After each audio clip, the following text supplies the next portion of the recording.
Salut tout le monde, je suis Rebecca McLaughlin-Istam. Inspire vous emmène cette semaine dans les coulisses du sommet mondial des gouvernements à Dubaï. Cette année, les représentants ont discuté mondialisation et changement climatique avec l'acteur Harrison Ford en chef de file.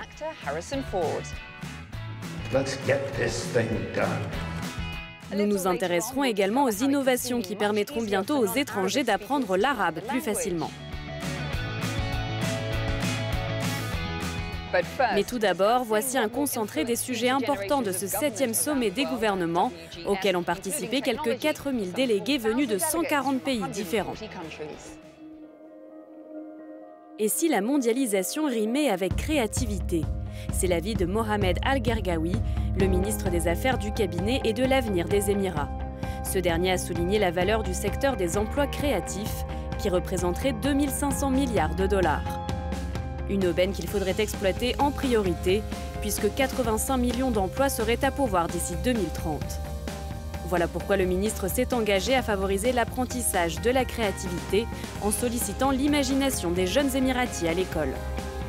Le Premier ministre libanais Saad Hariri a de son côté déclaré qu'il voulait s'inspirer du modèle de Dubaï pour son pays, soulignant l'importance des réformes anticorruption pour surmonter la crise économique. La directrice du FMI, Christine Lagarde, a elle salué une rencontre constructive avec le Premier ministre pakistanais, réaffirmant le soutien du FMI pour le pays. L'intelligence artificielle était elle aussi au cœur du sommet. Le chanteur américain will.i.am en a profité pour lancer sa plateforme d'assistance vocale baptisée Omega, en partenariat avec des centres commerciaux émiratis.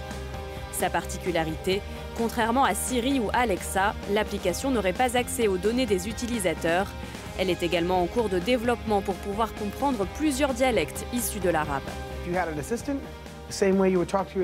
Notre assistant reprend le principe de tous les assistants vocaux déjà connus. Il faut lui parler simplement. La différence, c'est qu'il est beaucoup plus intuitif.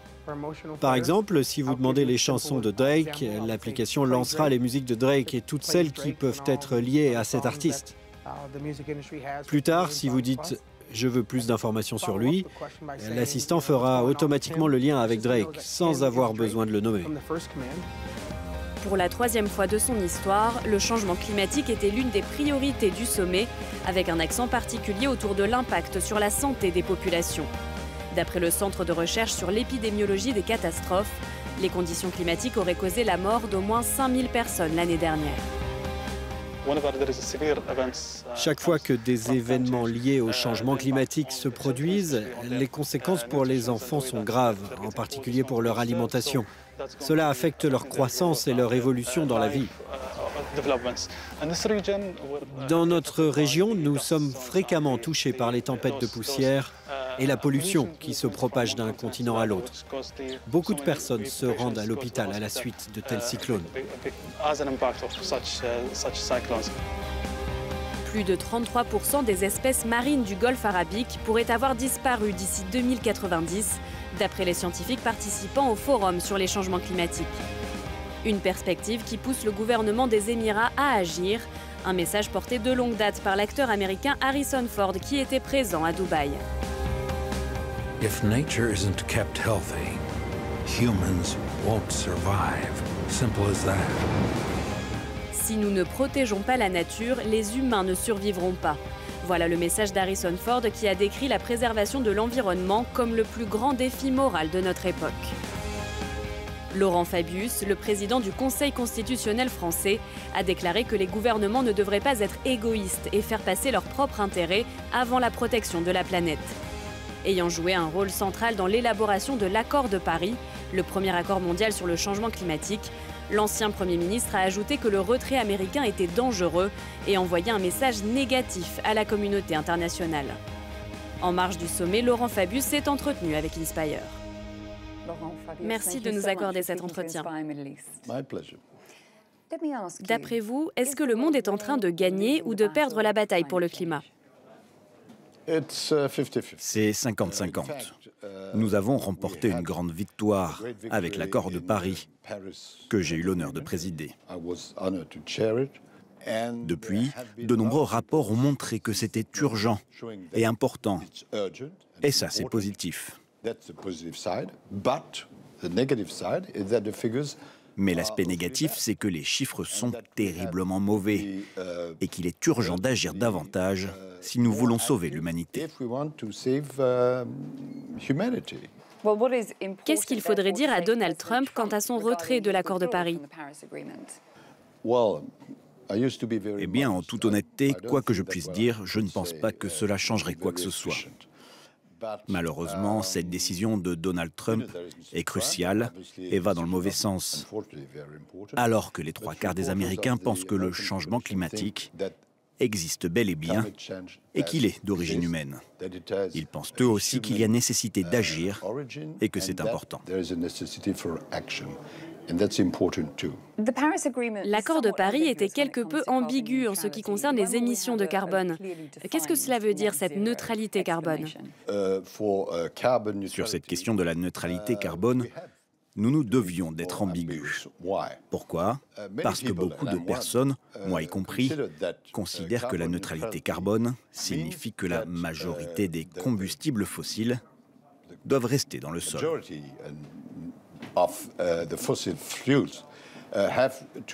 D'autres pensent qu'il peut y avoir une exploitation de ce carburant fossile dans certaines conditions réglementées. Nous ne pouvions pas avoir de définition plus précise, car il n'y avait pas d'accord sur ce point. L'Arabie saoudite, par exemple, n'aurait certainement pas apprécié qu'on lui interdise formellement d'exploiter ses ressources fossiles d'ici à 2050. Donc l'ambiguïté avait son utilité.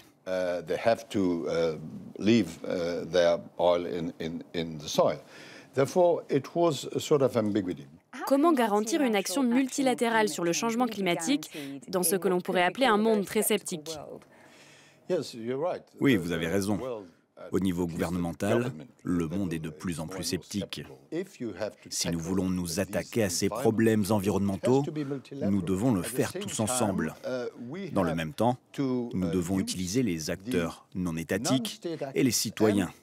Vous avez vu le nombre de jeunes qui manifestent en Europe aujourd'hui. De plus en plus de gens sont conscients du réchauffement climatique, de la biodiversité qui souffre. Ils savent que si la biodiversité diminue, cela aura encore plus d'impact sur le climat et qu'il n'y aura pas de paix durable sans protection de l'environnement.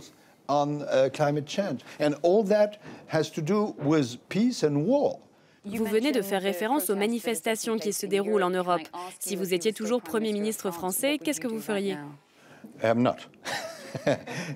le suis plus aujourd'hui. Je gère le Conseil constitutionnel et je laisse le reste aux autorités compétentes en place. On parle d'un référendum potentiel qui aurait lieu en mai en France. Cela vous semble-t-il suffisant comme réponse? Quoi qu'il en soit, il ne sera pas question du climat.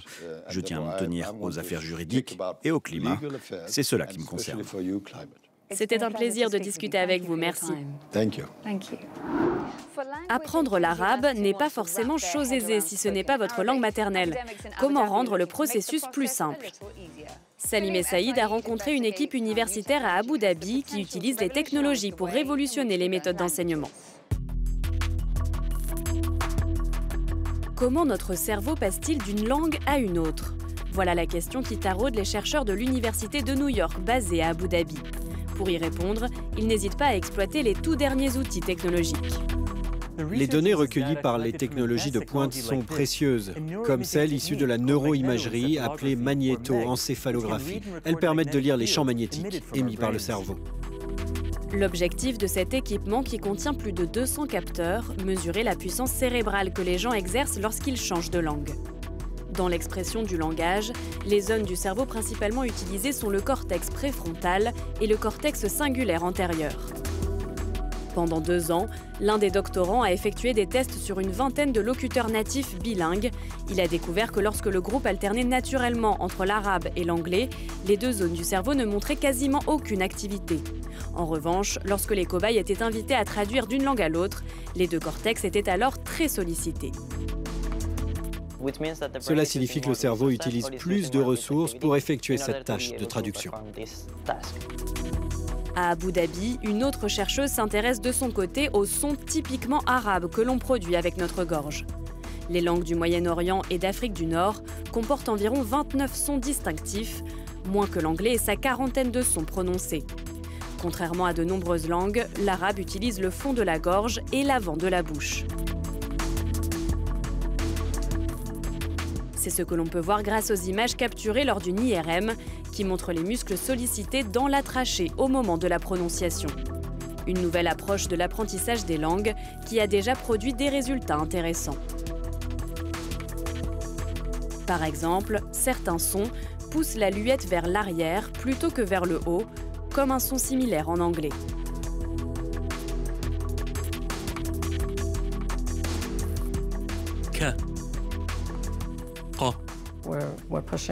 Nous repoussons les limites en termes de recherche linguistique, à savoir comment représenter en images les parties de la gorge qui sont utilisées dans les sons de la langue arabe. Samantha Ray espère que ces recherches permettront à tous les apprenants de la langue arabe de mieux visualiser le travail de leur corps et de leur cerveau pour faciliter l'apprentissage. C'est tout pour cette semaine. Nous espérons que vous avez apprécié le voyage. N'oubliez pas que vous pouvez revoir tous les épisodes sur euronews.com. Avant de nous quitter, notre petit tour des réseaux sociaux habituels. Jacques, originaire d'Afrique du Sud, est fier de montrer les résultats de ses tests d'arabe, même s'il a toujours du mal avec la prononciation. Shiva, qui vit aux Émirats, aura beaucoup appris de l'essayiste Tony Robbins, présent au sommet des gouvernements à Dubaï. Et enfin, Milena, grande amatrice d'intelligence artificielle, s'est régalée en visitant l'exposition du musée consacré au futur.